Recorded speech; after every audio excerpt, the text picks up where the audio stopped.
ABP news आपको रखे आगे। नमस्कार, आप देख रहे हैं एबीपी न्यूज। मैं हूं आपके साथ शोभना यादव। बुलेटिन की शुरुआत बड़ी खबर के साथ। मुजफ्फरपुर दंगों में बीजेपी विधायकों पर दर्ज मुकदमा यूपी सरकार ने वापस लिया है। मुजफ्फरनगर दंगों में बीजेपी विधायकों पर जो मुकदमे दर्ज किए गए थे उसको उत्तर प्रदेश सरकार ने वापस लिया है।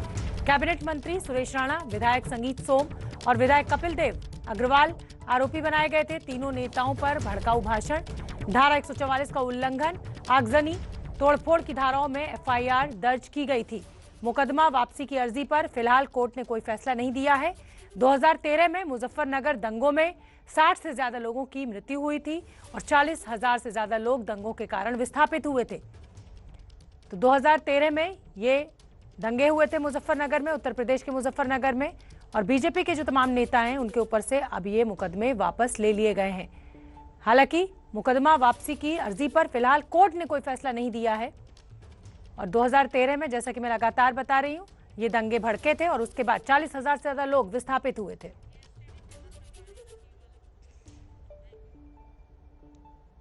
अदालत के इस बड़े फैसले पर सरकारी वकील राजीव शर्मा ने क्या कहा, वो आपको सुनवा देते हैं।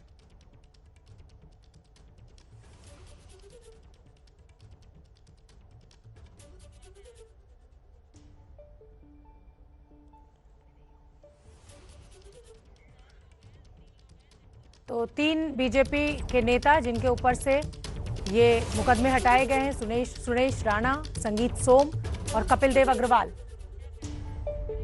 सरकारी वकील राजीव शर्मा का क्या कहना है वो सुनवा देते हैं। प्रिय राज्य मंत्री आदरणीय सुरेश पासी जी, हुए दंगे के संबंध में एक मामला थाना सिखेड़ा पर पंजीकृत करा गया था, जिसमें हमारे जनप्रतिनिधि श्री संजीव बालियान, भारतेंदु जी, श्री कपिल देव अग्रवाल, श्री सुरेश राणा जी, इनके विरुद्ध माननीय न्यायालय में चार्जशीट दाखिल की गई थी। यह मामला वर्तमान में कोर्ट नंबर 5 में पेंडिंग है, जिसमें शासन स्तर से मुकदमा वापस लेने की कार्रवाई की गई है। अभियोजन को यह पत्र माननीय जिलाधिकारी महोदय के माध्यम से प्राप्त हुआ। उसमें 321 की एप्लीकेशन हम लोगों ने कोर्ट नंबर 5 में मूव की है। उस पर कार्रवाई अभी तक पेंडिंग है। जो भी भविष्य में इस पर एक्शन होगा उसमें आपको अवगत कराया जाएगा। तो सरकारी वकील को आपने सुना, ये पूरा मामला कोर्ट में पेंडिंग है। हमारे राजनीतिक संपादक पंकज झा इस पूरी खबर पर ज्यादा जानकारी के साथ जुड़ रहे हैं। पंकज, मैं आपसे समझना चाहूंगी, कोर्ट में ये पूरा मामला पेंडिंग है, कोर्ट से कोई डिसीजन नहीं आया है, ऐसे में यूपी सरकार का ये मुकदमे वापस लेना क्या मायने?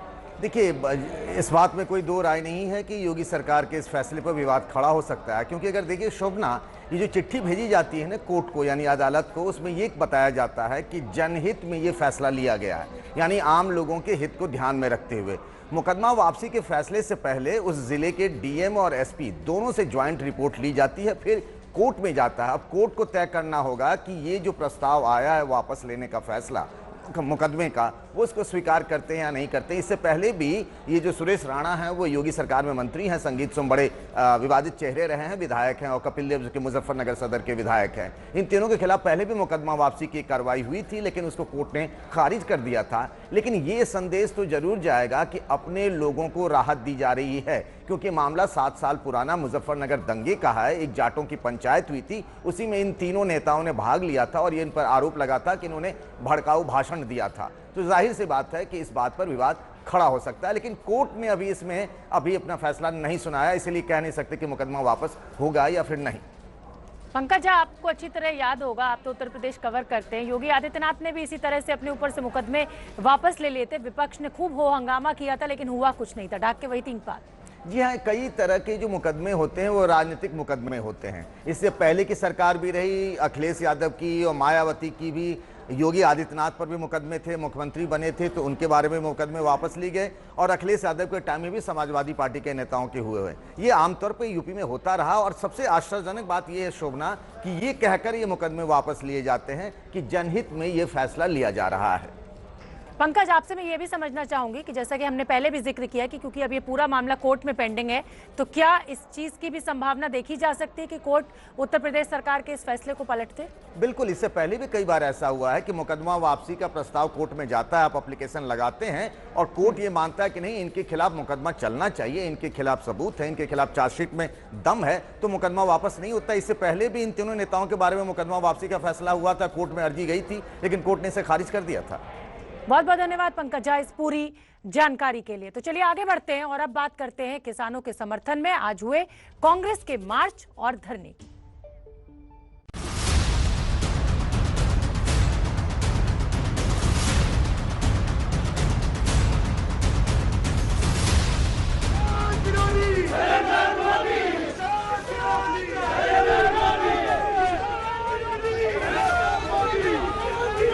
गैर कानूनी तरीके से वो बिल पारित हुए हैं, वो रद्द होने चाहिए। मोदी जी, अहंकार की गद्दी से नीचे उतरिए। अगर आप राष्ट्रपति के पास नहीं जाने देंगे तो हम सब यहीं धरना देंगे और गिरफ्तारियां देंगे। सरकार को अपने एक्शंस की जिम्मेदारी लेनी पड़ेगी। देखिए, हल तब निकलेगा जब सरकार किसान की आवाज सुनेगी। बिना डिबेट किए, बिना किसानों से चर्चा किए, बिना मजदूरों से पूछे ये कानून ऊपर से थोप दिए गए। अगर सरकार किसान का सचमुच आदर करती तो इस तरह से किसानों के बारे में नहीं कहती कि उनको कोई बरगला सकता है। कौन से देश की बात कर रहे हो? इंडिया की बात कर रहे हो? इंडिया में कोई डेमोक्रेसी नहीं है। डेमोक्रेसी इंडिया में ये मतलब आपके इमेजिनेशन में हो सकती है, मगर रियलिटी में है नहीं। आप जानते ही हैं कि आज कृषि कानूनों के खिलाफ कांग्रेस सड़कों पर उतरी है। कांग्रेस के पूर्व अध्यक्ष राहुल गांधी ने राष्ट्रपति से मिलकर कृषि कानूनों के खिलाफ ज्ञापन सौंपा, इन कानूनों को वापस लेने की मांग की। राहुल गांधी के साथ गुलाम नबी आजाद और अधीर रंजन चौधरी भी मौजूद थे। उधर कृषि कानून के खिलाफ प्रदर्शन की इजाजत नहीं मिलने से धरने पर बैठी कांग्रेस महासचिव प्रियंका गांधी को पुलिस ने हिरासत में ले लिया। प्रियंका गांधी करीब आधे घंटे तक मंदिर मार्ग थाने में रहीं और उसके बाद उन्हें हिरासत से छोड़ दिया गया। और हम आपको बता दें कि उधर राष्ट्रपति से मिलने के बाद राहुल गांधी ने मोदी सरकार पर जमकर निशाना साधा। राहुल गांधी ने संसद का संयुक्त सत्र बुलाकर कृषि कानूनों को वापस लेने की मांग उठाई और क्या कुछ कहा वो भी आपको सुनवा देते। ये जो कानून बनाए गए हैं ये किसान विरोधी कानून है और इससे किसानों का जबरदस्त नुकसान होने वाला है। तब विपक्ष की सब पार्टियां किसानों के साथ, मजदूरों के साथ खड़े हैं और खड़े रहेंगे। जिस प्रकार से ये कानून पास किया गया वो भी बिल्कुल गलत था। बिना डिबेट किए, बिना किसानों से चर्चा किए, बिना मजदूरों से पूछे ये कानून ऊपर से थोप दिए गए हैं और इन कानूनों को हटाना ही पड़ेगा, विद्रोह करना ही पड़ेगा। नेशनल सिस्टम में आज तक किसान ने इन्वेस्टमेंट किया है, मजदूर ने इन्वेस्टमेंट किया है। ये जो जवान हमारी सेना बॉर्डर पे खड़े हैं इनके माता पिताओं ने किया है। इन्वेस्टमेंट ये करते हैं और रिटर्न किसको मिलता है? रिटर्न 2-3 उनके उद्योगपति मित्रों को मिलता है। ये पूरा देश जानता है। ये आप किस देश की बात कर रहे हो? ये कौन सी देश की बात कर रहे हो? डेमोक्रेसी? ये मतलब कौन से देश की बात कर रहे हो? इंडिया की बात कर रहे हो? इंडिया में कोई डेमोक्रेसी नहीं है। डेमोक्रेसी इंडिया में ये मतलब आपके इमेजिनेशन में हो सकती है, मगर रियलिटी में है नहीं। तो एक तरफ तो राहुल गांधी ने जमकर हमला बोला और उधर कांग्रेस महासचिव प्रियंका गांधी ने भी आज कृषि कानूनों के खिलाफ मोदी सरकार पर निशाना साधा। प्रियंका गांधी से बात की एबीपी न्यूज संवाददाता जैनेन्द्र कुमार ने। सुनिए क्या कुछ कहा।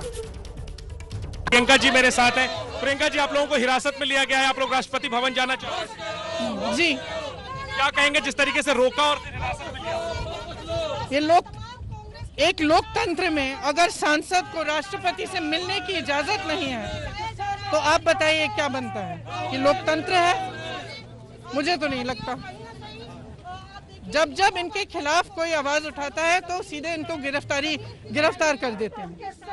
प्रदर्शन भी नहीं हो सकता तो ये लोकतंत्र कैसा हुआ? सरकार कह रही है कि कांग्रेस किसानों को भड़का रही है मैम, जबकि सरकार ने किसानों के हित में ये कानून। इसका जवाब मैंने अभी दिया। किसान में बहुत विवेक है, बहुत समझदार है, सब समझता है उसके पक्ष में कौन है, उसके खिलाफ कौन है, उसको दबाने की कौन कोशिश कर रहा है। उसे भड़काने बरगलाने की कोई जरूरत नहीं है।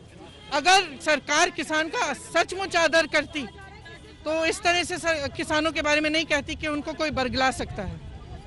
उनका अपना संघर्ष है, वरना 1 महीने से किस लिए बैठे हैं बाहर? इतनी कड़ी ठंड में उन पे तमाम अत्याचार किए जा रहे हैं, फिर भी बैठे हैं।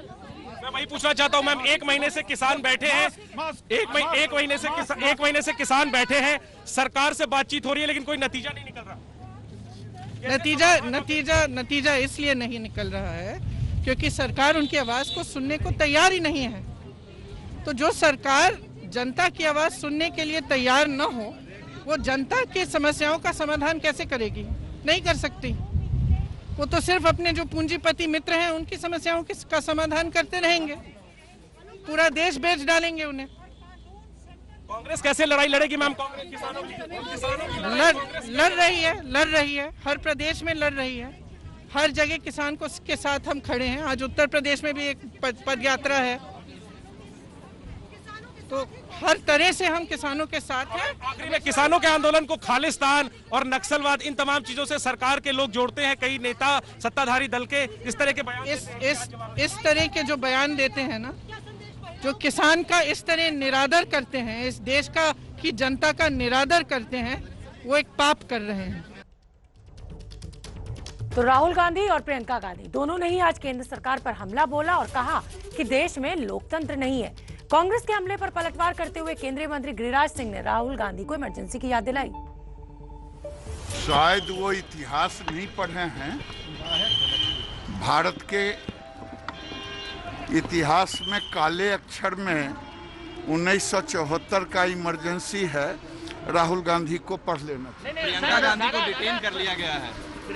मैं तो कह रहा हूँ 1974 का इमरजेंसी को याद कर लें राहुल गांधी। अगर नहीं ज्ञान है तो इतिहास के पन्नों को देख लें कि कैसा काला कानून उन्होंने लाया था।